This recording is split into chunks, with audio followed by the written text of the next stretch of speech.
give me a lead, what you need, and I'll go for that. Well, I'd like to hear your story. I'd like to hear how you came here and why you chose Greensboro. This is a long story for me. Okay. A little bit of time. It's very interesting, though. Yeah. Very interesting. You can make it short one. You don't have to make it. Either way, this will record and we'll use what we can. Well, the story is, we come in with the document and the laws passed by the President Truman. We immigrants come in from a country where is ravaged by the wars. First we have the Italian War, then we have the German War, then after the German War we have Civil War, then after the Civil War we have a small period of calm, very small, not enough to get comfortable. Okay? So the next period of life, you're looking at a man like me, from 8 years old. Okay?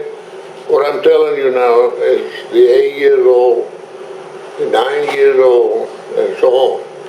Okay? So now, the 8 years old, it was the Italian War. There was a war we fought against enemies of the country. Okay? There wasn't no. Then once the Italians, the Germans defeat the Italians, broken up the treaty, and the Germans took over the country. We have a tough time. We have famine in the areas. Some areas hit it harder, and some of them lighter. Because if you're familiar with the Greek terrain of A lot of mountains and the history, it's a lot of mountains. For 400 years before that, the Turkish government have not been able to capture the freedom fighters where they live on those mountains. And those people, it was self-contained. They have their food, they have their milk, they have their meat, they have everything. They're living up on the hills, and in 1450, 1460, the Gavalor, the Sultan on Constantinople, Ottoman Empire. Ottoman Empire, took that area, we're talking about it, off the map. And they call them Agrapa. There was nothing show up in the map of the history of the whole area. That was not existing. Okay? And those people live relatively cheap. Okay? So this tradition continued after the war with the Germans. The Germans couldn't get up. Well, they have the guns, they have the long... the tanks and the big guns. Tanks and big tanks, they're coming down, they shoot half a dozen bullets, they put it back and go back to the city. You know. So freedom fighters are still in the mountains. You're talking about guerrilla warfare. Yeah. They were used to strict, organized war. Yeah. Guerrilla warfare. Right. Hurt. Kind of like it did us, yeah. Just like it did us, yeah. The only thing bothered those people, is their relatives. You see, the relatives, they didn't have enough land for all the people. So they visited and they go down to the flat land, To the cities. the cities, and where the production of wheat and corn and so on, olives and food. The farmland. Farmland. More agricultural They areas. collect that and carry it back up to their home. Now, here's the war with the Germans. The Germans move everything, supplies we have, to the cities, they took it with them, they compensate, and the people start getting hungry. What they did now, they come back, and they told us, the people who live in the villages, will split. Oh, you're my brother. You got a goat. Let me have it. I'll cook it, I'll fix it, and I'll take it to the city so my family can live. Or you got a wheat. Give me 10 pounds, give me 20 pounds. So this has come in time and time and time and time. You never eat it. Because you see, the famine of the area started early in the season. And by the time the new crop come in, which is this time of the year in the hills, see now they're collecting wheat and 2 months from now they're going to collect corn and beans and so on. All right, until the wheat come in with the new crop, those people are dying with no food, because they welcome their relatives from the villages and they offer what they have and they're left without. Okay. Now that's this third part of the war. Then That was the foundation for the need for immigration. That's why they wanted to go. And there were many of the Greeks that would come back and forth to America. Like my grandfather, my father's side, he was here in the 1800s. He would come and go 2 or 3 times before my father came in 36. He would come, make a little money, and go back because the money from the United States was worth 10 times, heck of a lot more. He would make, make a couple, 2 or 3. everybody built their own homes. Oh yeah, the money they'd take from here, they would become kings over there, so to speak. So that's what. So to make come back to the war and the famines, once that finished, the English Came. come. The English, there was an occupied territory. There wasn't occupied. They come in to help the king. Because the king, King, excuse me. Oh, okay. King. is a government. Royalty. It's a form of government. They have a king, democracy, and so on. Okay, one of them forms is the king, which is absolute monarch to the country. Okay, they come in to support them. Now the people who fought to get rid of the Germans, get rid of the Italians, get rid of all those The fascist. fascists, they resisted. They didn't give them nothing. They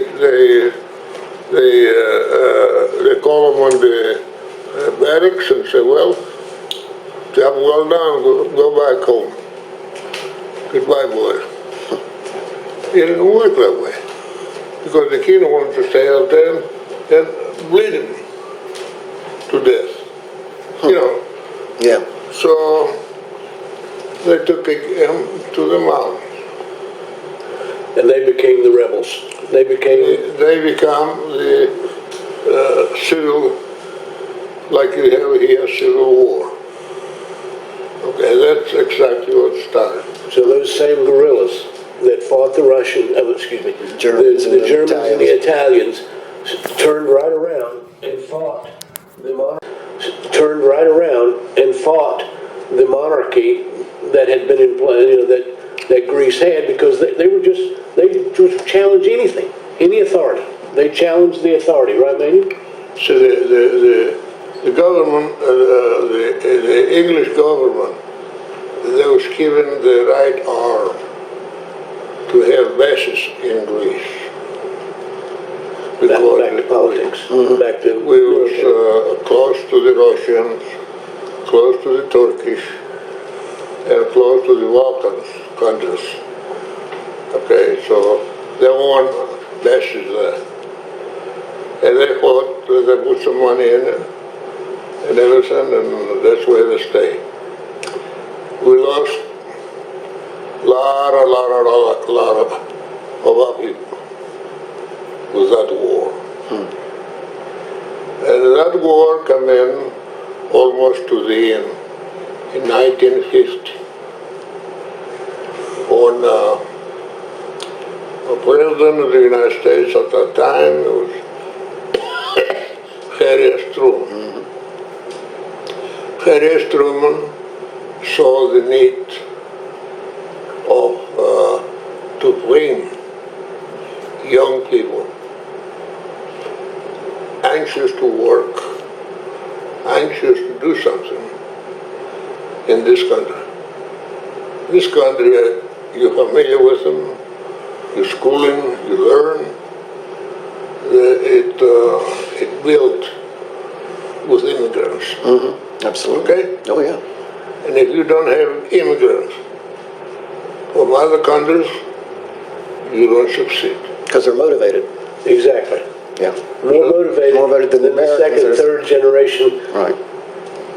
So to make this situation that if Truman passed a law at that time, allowed 10,000 immigrants, Quotas. young men who either have a lost individual in the war or any of the Family member in the United any States member. could invite and sponsor. Now, is this 10,000 immigrants from all of Europe or just from Greece? No. This is Greece. Each country had its quota. Oh, okay. This is Greece. Wow. Okay. Now, what happened here between them? The trick was you have to have a sponsor. You have a sponsor where he will sponsor for you not to be a liability to the United States of America. Not to get on welfare, social services, Right. and all that. So, and that was not very hard to do it because everybody was willing to help.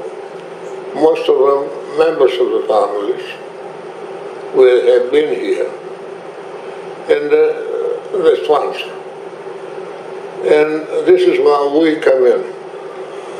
The young generation at that time. Now in 1955, they renewed that pledge of the 10,000 immigrants.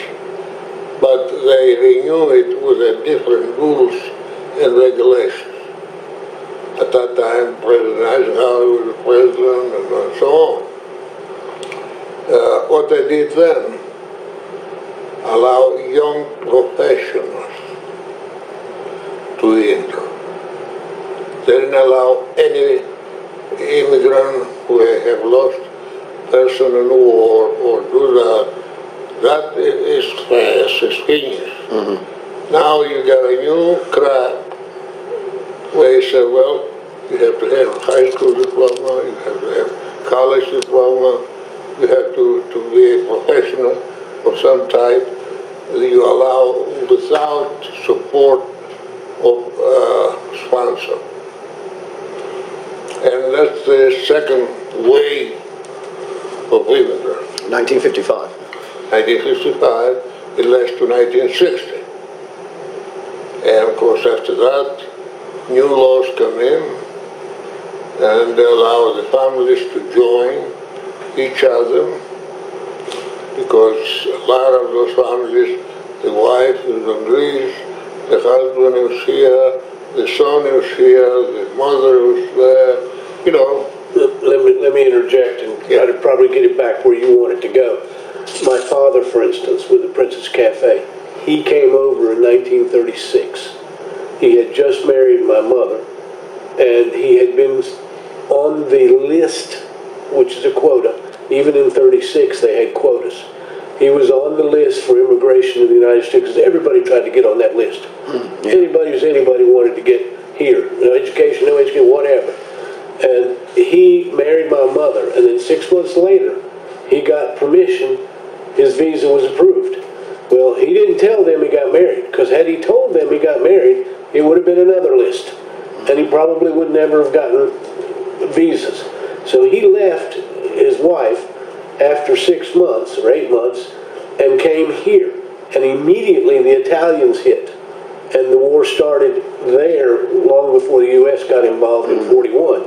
But the war was in Europe, started in 30, Hitler and all his mess. 36. 37. So they were separated. My dad came and ended up in Panama, and then from Panama came to Florida, and from Florida he came up to Virginia to meet my grandfather, because my grandfather had been going back and forth, and he hooked up with him and ran a convenience store, curb market. Yeah. What do you call it? Drive-in in Martinsville, Virginia. Manu can fill in those details. I'm just trying to move the story along a little bit. And then he joined the Army because they offered citizenship, naturalization. If you join, even today, if you join the Army, then you have a free ticket for citizenship as long as you keep yourself straight. So he did, and then in 43 he was naturalized when he got into the Army. So he was in the Army, went to England, and all that. He was a cook, sergeant, and all that. And then after the war, in 45, they said, if you have any relatives in Europe or anywhere, overseas, in the Far East, because we were in both wars, that you could bring them home. So he solicited, he told them then, I have a wife in Greece, and they brought her over in 46, and she actually got here in 47. So she got here in 47, and then my brother was born in 48, I was born in 49, and then began the immigration where my mother started inviting family members.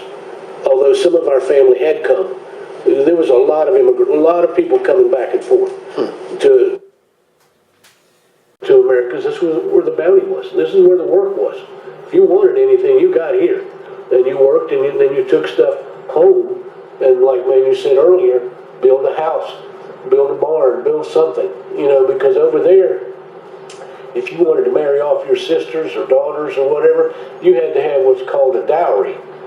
And that dowry was some form of value, whether it's property, buildings, homes, whatever. And that happened a lot. Now at this point, his story, and that was my father came, and then after the war he bought, and Manu knows the details of this, he bought the Princess from a couple of other Greeks who knew. And then from there, my mother and the rest, they started inviting. Manu was invited over. He came over in 49, a month after I was born. And he worked with my dad for a year or so, and then he was able the opportunity to open his own store.